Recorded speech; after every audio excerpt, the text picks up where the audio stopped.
thanks a lot for coming along today. I hope everyone gets something out of the talk at least. So, as Pip mentioned, I'm trained as a social anthropologist, which is very much on the qualitative end of the spectrum. And so, since being at the centre since 2010, I'm probably at the qualitative outlier in terms of qualitative and quantitative research, which has been challenging sometimes, but most of the time I've found the experience of being surrounded by people with often quite different approaches to be really refreshing. And so a goal of mine over the last few years has been to try and promote the value of anthropology and some qualitative approaches in research for fisheries governance. So my goal today is really just to try and introduce qualitative research for those of you who may be less familiar with it. So for those who may have more of a background in the natural sciences, for example. So I'll start just by talking about some very basic ideas and assumptions to do with methodology, and some of the assumptions of qualitative research that in my view mark it out from being different to quantitative research, and I view them very much as complementary, qualitative and quantitative, and so the choice of which approach to use will depend very much on the sorts of questions you're interested in asking. So I'll then go into a little bit more detail about some of the specific techniques that we can use in qualitative research, so semi-structured interviews, unstructured interviews, focus groups, and some rapid rural appraisal, and ethnographic methods. I'll then talk a little bit about some of the mechanics and nuts and bolts of writing up qualitative field notes, and then how to go about analysing the data. So for all of this, the goal very much is just as an introduction. So there's a massive amount of information on the internet, in the library, other people, manuals and so on about qualitative research. So I'd really encourage those of you who might be interested in this or that particular technique to look up some of these details for yourself. So just to start off with a famous quote that was supposedly attributed to Albert Einstein. So it describes that just because there are some things that can't be measured easily, or it doesn't mean that they're not necessarily really important, as well as the corollary, of course, that just because we can count something, it doesn't necessarily mean that it is important. And the Dilwood cartoon there is just one that I chucked in because I thought it was funny. And so to me, the quote sort of highlights that we're looking about quite different things when we think about qualitative research when compared to quantitative research. So in the context of resource management issues, for example, there's a range of issues that are really difficult to measure, but are clearly extremely important when you're thinking about resource management outcomes. So how power operates, how perceptions about inequality and fairness and governance operate, why people behave in certain ways, such as motivations for illegal fishing, how customary tenure regimes interlink with modern forms of fisheries governance, the histories of fishing communities, the roles that ethnicity, class, status relations all play, and so on. These are all extremely important issues, yet are difficult to study alone using quantitative methods alone. So it tends to investigate questions of how and why rather than what or how much. And so it often looks at questions that are less suited for quantitative research, to do with values, power, culture and emotions. It can often be considered to have what's called a field of inquiry rather than a strict deductive hypothesis. And partly this is because, as I'll go into a bit more detail later, an assumption of qualitative research and social anthropology, for example, in particular, is that you don't necessarily know all of the questions before going into the field. And so that's kind of the point. You don't really know what you're going to find and what interesting issues might be thrown up by the local experience.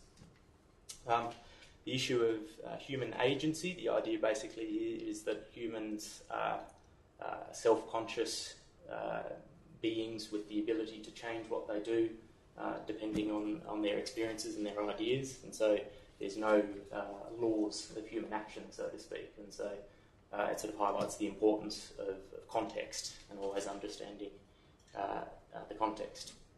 In terms of methodology, it's an iterative, flexible study plan and research methodology, so it means, for example, that you're constantly going over your data as you go, so the data generated from one interview informs the questions that you ask in the next. The sample size per se isn't as important as the specifics of the data that's actually generated. and then the researcher is an integral part of the research process.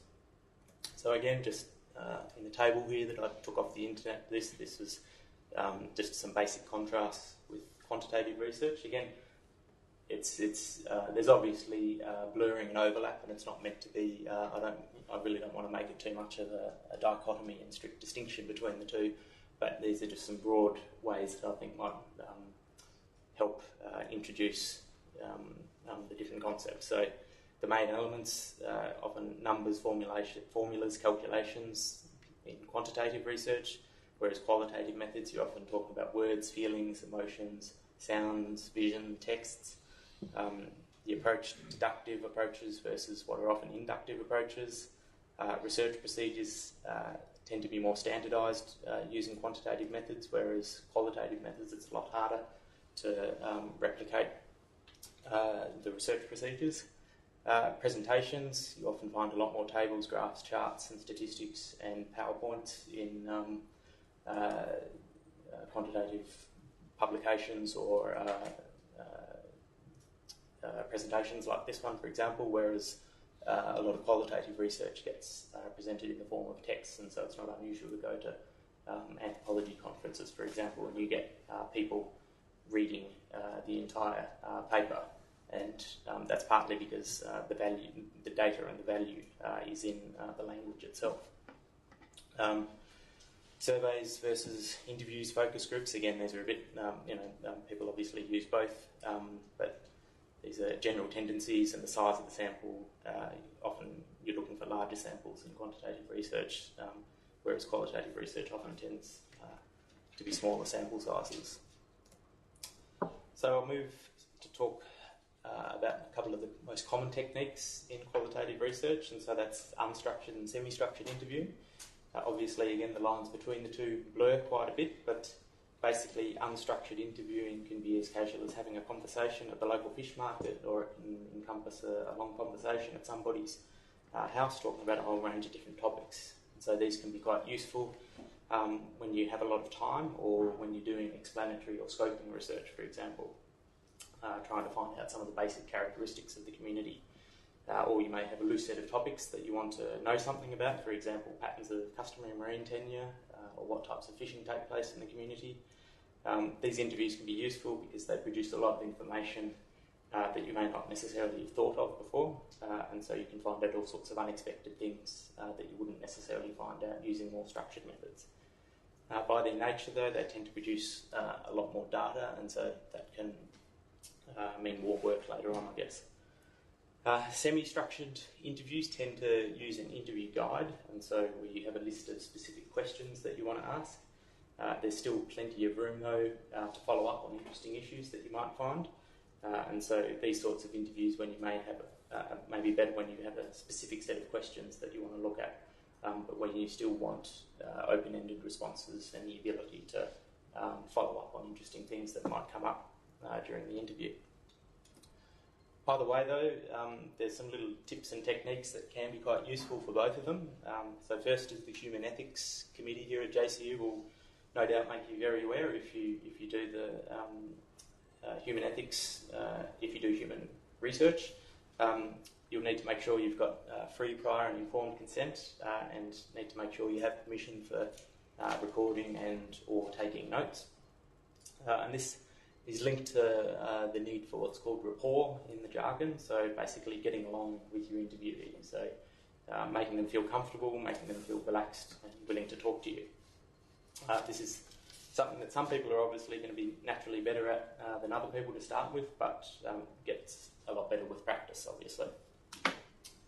Extremely important is the ability to follow up on useful leads. So your respondent might be talking, for example, about how no one obeys the local fishing regulations in the area, and then he might mention that the local mayor may be a fish trader who's violently opposed to conservationists, and so that would mean that you can then sort of follow up and ask more, if you wanted to, about this potentially interesting issue.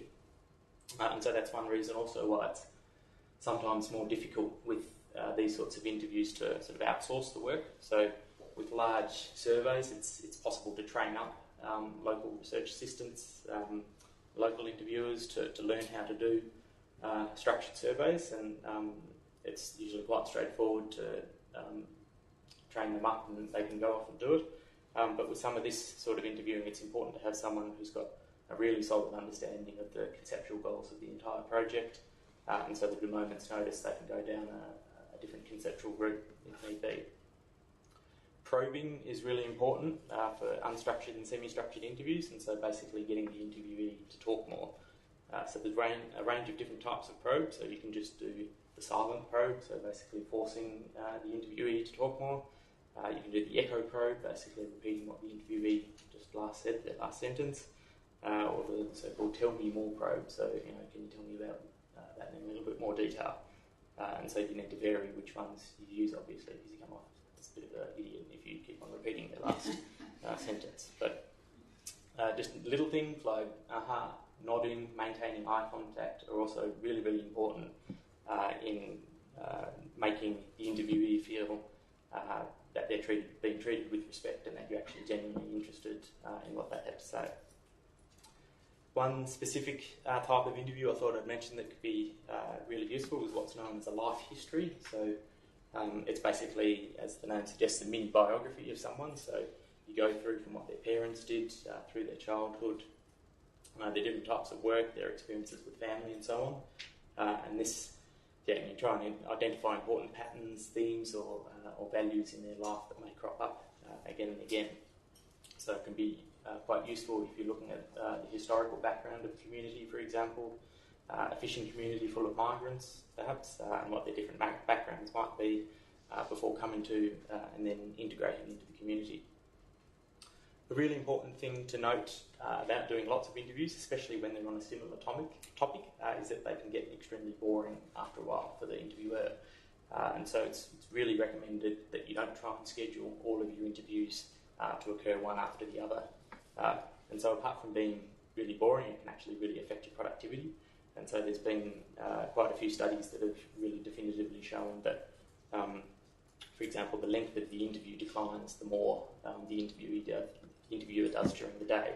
So meaning that the interviewer either consciously or subconsciously loses energy and doesn't necessarily follow up on interesting leads, doesn't probe enough, and so on. I've definitely found that to be true. So in circumstances where I have had to do many interviews in the one day, the quality of my interviewees and subsequent data has really declined from the morning through to the afternoon. So again, in my experience, I guess that's something that marks it out as slightly different from quantitative large-scale surveys with closed coded responses. So it's not necessarily a matter of going on autopilot, burning through another interview. You really need to be actively really thinking and closely engaged in the entire process. As with any other skill, practice is obviously the key to a good interview, so it's always best to practice on people who you don't actually know. As with friends or family, it's always easy to mix up roles. So I'll talk now about focus groups briefly. So these are, as the name suggests, group discussions on a particular topic and can be similar to semi-structured and unstructured interviews, but you're dealing with group responses and generating discussions among the group. And so typically between 6 and 12 people is regarded as a good size. So much less than 6 people, you don't get enough discussion going, and much more than 12, it becomes too unwieldy. In terms of some of the practicalities, can be really important in facilitating the success or otherwise of a focus group. So I don't know where you'll all be doing field work, but for example, when I've done research in rural Philippines, I found it's extremely important to really explain very clearly the purpose of the focus group at the start.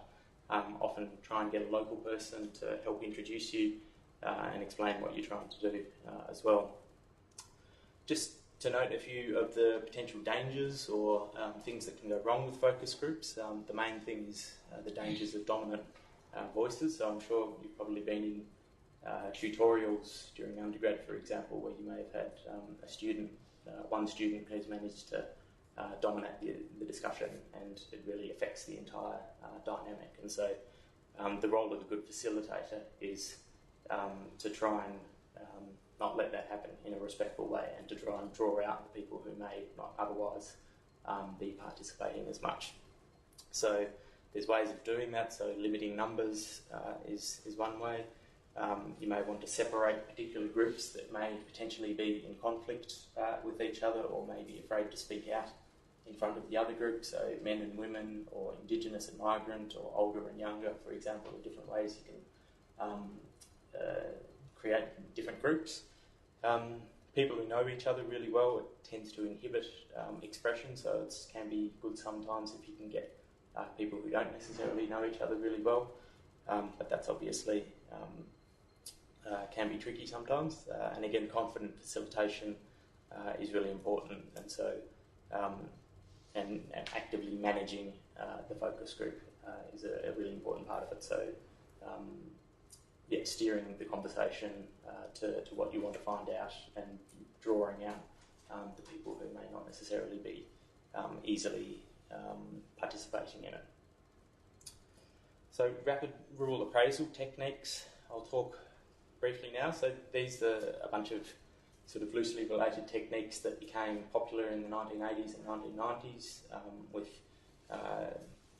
sort of the rise of community-based development approaches, and they're also quite popular in a lot of fisheries management projects as well. So the idea is you go into a community for just a few days at a time, and it's rapid, basically. So it means you're trying to get a snapshot of what's going on in a day or two. And so there's a way, a bunch of sort of loosely related little techniques that can be quite useful. And so creating spot maps, for example, is quite a useful technique that can easy to do and can generate some interesting data. So you might just be walking around a particular village or community, for example, and you'll see which sorts of people live in which sorts of areas, where are the rich houses, where are the poor areas, what are the relevant geographical features, and how are these things possibly linked together, where are the fishing boats, where are the paddy fields, where is the forest, and sort of just by doing a physical transit walk through the village, you can get a good sense of what's going on, and then just drawing a sketch map afterwards.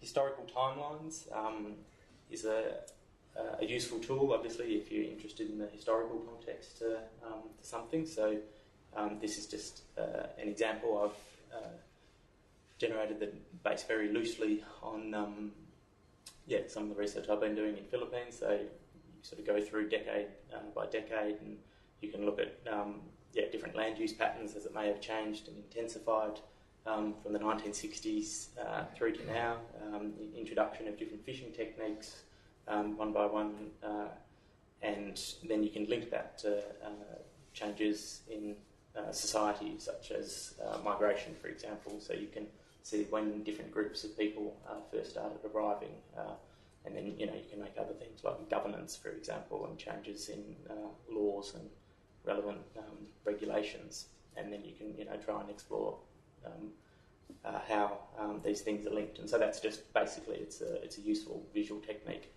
for putting these things together. Seasonal calendars is another just very simple but useful technique which you can do to capture different livelihood activities. So this is one I've just copied off the internet, which for a range of different agricultural production activities. And so most fishing activities, for example, are generally seasonal. So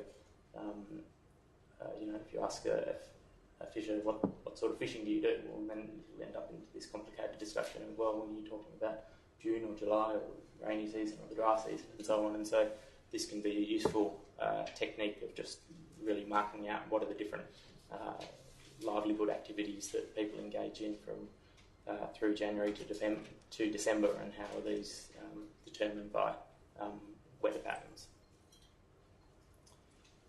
I'll just touch very briefly on ethnography and participant observation, just because it's my background. And so the key thing that differentiates anthropology and this technique from a lot of other social science techniques is that the goal is to really observe what actually happens in everyday life. And so you're not just relying on people's accounts of what they actually do, but you're actually seeing it happen yourself. And so the term for this is called participant observation, which is basically a fancy way of hanging out, as they say. So typically involves living for a very long time in a particular community, so that you're absorbed in the community to an extent that you can actually participate in everyday life and really see what's going on, and that everyday life isn't subject to the filter of you being a complete stranger. And so you can get a much better authentic sense of what's going on. And so that's just a picture of 1920s anthropologist Malinowski, who was the guy who sort of invented it. Downsides, obviously, is that it takes an extremely long time to do what's really sort of considered as long-term ethnography or anthropology, and it typically involves living with a local family. Depending on where you do field work, it'll often involve acquisition of a foreign language, and long time is the most important thing. But the reason why I'm just putting it up here now, obviously that's not feasible for a lot of students and ECRs, but the point I wanted to emphasise here is it's usually very easy to find closely related ethnographies to where you're working in. And the JCU library here is actually really good for Asia Pacific ethnographies in particular. So I really encourage you, if you are doing research in, say, coastal Solomons or coastal PNG, for example, especially Papua New Guinea. I mean, that's one of the most sort of anthropologically studied regions of the entire world. And so wherever you're planning to do your field work, whether it's on fisheries governance or whatever, there's likely to be someone who's written a big chunky ethnography about the social life that will usually be quite closely related. And so, I just encourage you to, to take advantage of the fact that there's all this social research that's been published out there already, and that's a useful way of sort of shortcutting it and accessing it. So in terms of taking notes, just a few sort of practical techniques and things. It's useful to keep it really small. Like I usually take a tiny little notebook about that size sort of thing for jottings during the day, and the goal is to really write everything down so you don't forget it. And so it applies not just to the contents of formal interviews that you might be doing, but also for informal chats, your informal observations that you saw at the market or walking down the street or whatever, and your thoughts during the day about interesting ideas, themes and patterns that might be cropping up. Interviews can work well if you work in pairs, so one person can concentrate on asking the questions and the other person can take the notes. And then a good technique is afterwards, when one person is writing up the notes, you can check with each other then with the person who is leading the interview to see if your impressions, if your notes match their own impressions. Again, write down your observations as well. So is the house of the informant very good quality or made of wooden materials? What's the body language of the interviewee? Did the wife or the husband of the interviewee become closely involved in the interview? And how did these sorts of things affect the content of the interview? And again, tape recording, again, the importance of always asking for permission before recording. In terms of writing up notes, for more formal interviews, it can be a good idea to write up a complete transcription. This can be extremely useful further down the track when you're analysing the data, but it really does cost a lot in both time and money. So in terms of time, you're looking at about 6 to 8 hours for each hour of interview. And so if you're doing that yourself, that's an incredible amount of time, and if you're paying someone else to do it, that's can quite often be a lot of money. And so a lot of people write field notes up as a narrative instead in order to capture as much as possible from the interview without necessarily transcribing every single word and grunt. And I'll focus more on this for now. So it's important to set aside a time each day to write up notes, and so the goal is to write up notes typically on the same day as the interview is conducted, so that information that didn't make it onto your notebook isn't forgotten. It's an extremely time-consuming process as well, and often typically takes longer than the actual interview time. And so, an anthropologist, say for example, plan for at least 1 to 2 hours each day at a minimum for this process. And so again, this underscores the limits to the numbers of interviews that it's practical to do during the day, because if you're actually writing up the interviews as well during the day, there's a limit for it. There's no strict format for how field notes necessarily should be written up. For some of my recent interviews, for example, as a lot of the interviews dealt with historical livelihood changes, used some table or matrix formats that I showed before, but for others a simple narrative may be more appropriate. The goal is basically just to capture as much of the information from the interview as possible. At the minimum though, you need to generally include a few basic things, so the name of the interviewer, the time, the date, the location of the interview, the name of the interviewee. You can also record, unless there's particularly sensitive issues being discussed, such as illegal fishing or something, but there's also techniques that people use to code the names of interviewees, or not necessarily included at all if it's on a particularly sensitive issue. Again, with writing up, include your observations again, so the body language of the informant, what was the context of the words, so for example, were they getting really emotional or angry about particular issues, or were they laughing anxiously at certain questions, and these things are all really important. With quotes, even if you don't transcribe the entire interview, it's important to include certain quotes that are evocative or that highlight really key themes. So the convention in the social sciences writing up your papers, you need quotes, and so partly that's just the convention, but it's also partly it plays a strong role in actually giving credibility to your work and conveying the local context and local concerns. So it's important to use quotes that are representative of certain themes. With recordings, again, even if you don't use the recordings to fully transcribe the interviews, it's really important to keep hold of them and record the interview when possible. And so ideally you can listen to it at least before you're writing up your notes again, or as you're writing up your field notes, and then it also provides a resource that you can turn back to when you need it. So if you're looking for more detail on a certain theme further down the track, or realise that you missed something in your jottings. So the next step, coding, is the beginning of more extensive data analysis. So typically it aims to capture the major themes related to the research question, and it's an indexing device basically. So you can use codes on the side, like on these examples here. You can use existing coding schemes. So for example, there was a gigantic database set up originally in the 1940s by an anthropologist, Murdoch, called the Outline of Cultural Materials, which is basically every topic under the sun was classified. It's like the Dewey system in libraries, for example, where every topic gets coded under a specific number, and so you can see the one on the left there. 668 refers to political movements, 177 acculturation, and so there's all sorts of subcodes as well. Oftentimes, however, if you're dealing with relatively limited amounts of information, you don't necessarily need to get too fancy and can use words without using these coding workbooks. There's a lot of computer programs out there that can help with data analysis. So In Vivo is probably the most well-known one. Atlas is another one.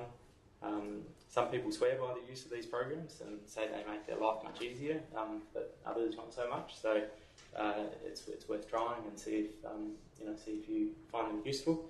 I've used In Vivo briefly, but I've actually found that the process of manual coding in itself is actually quite a useful process.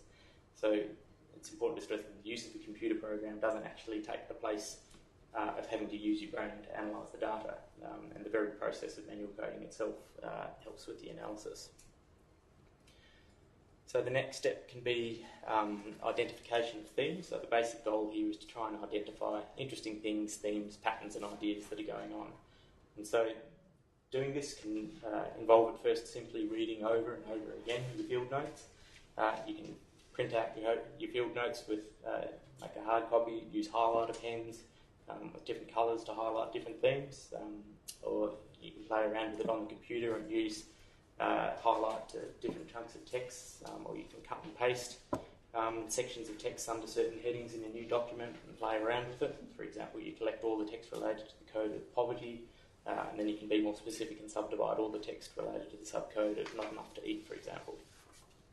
Sometimes the creation of visual flowcharts can be helpful when you're trying to understand what's going on. So that image, for example, is just a flowchart I created when I was trying to understand different flows of investments, of capital, in a village I'm working at in the Philippines. So I got this from the creation of historical timelines and life history. So yeah, you can see there between the 1930s and the 1980s, you got sort of so-called frontier settling of the island from people from all around the place with investments into fishing, investments into land, and then more recently, since the 1980s, you've had a whole range of Asian investments from China and Japan coming into fishing, and then land speculation going into land, and then relationships between them. So that can be a useful tool. You can create different mind maps to try and work out what's going on. A common term for this sort of analysis is called grounded theory. So it involves the researcher getting literally grounded in the data. It's about going back and forth between the data and the themes that you develop, seeing what sort of relationships there are between different themes. So just as an example from my research, so my PhD was focused on the social aspects of fisheries governance in the Philippines. It was an ethnographic study where I lived in a fishing community and tried my best to understand the ways in which local people thought about and behaved in relation to fisheries governance. And so the longer I stayed and the more notes I took, I found particularly important was this a really important local notion to do with fairness that were expressed in particular cultural idioms. So magawa, for example, is a word meaning to pity someone, and I found that this was a really strong cultural idiom that people used in lots and lots of different contexts. So when poorer neighbours asked richer neighbours for a loan for some rice, when fishers asked for loans from traders, when residents asked tourists or foreigners for charity or loans, these were all expressed in these themes of pity for the poor and fairness. And so these are the ways in which social relationships were conducted. There were obligations of the rich to treat the poor with fairness and generosity. And so these are the sort of the rules of social interaction, so to speak. And this is a theme that cropped up again and again in my notes. And so gradually I began to realise that this was also the ways in which fishers often treat the relationship between them and the state and the government as well, as an unequal social relationship where the obligation of the government is as a more powerful entity to help the fishers. And as I subsequently argued in my thesis, this had a really big effect on the outcomes of fisheries regulations in the area. So some people may be thinking, well, okay, well, all of this is very subjective though, and how do we control the process a bit better? So there's a lot of different views among social scientists on this, and I don't think there's necessarily any easy answers. I think inevitably when you're dealing with social science, whether qualitative or quantitative, there is an element of subjectivity, and it's an illusion to pretend otherwise. So I think while some disciplines like economics, for example, perhaps might and get away with the illusion of objectivity a bit more because they use highly quantified techniques, many of the initial assumptions that they embed into these techniques are actually highly subjective, but you don't necessarily see these assumptions. So in terms of practical ways to try and ensure objectivity though, there's the concept of triangulation, i.e. asking different people the same question, not just relying on single sources. In general, when you're writing up stuff, it's important to include as much as possible of the original data, i.e. quotes, into your analysis so that others can see the actual data. And that way you can actually persuade readers as to the substance of your analysis. Other ways are to get others, such as research partners or people who you might be collaborating with, to really critically examine your own coding processes and identification of themes to see if there's significant divergence between what they think and what you think, play devil's advocate.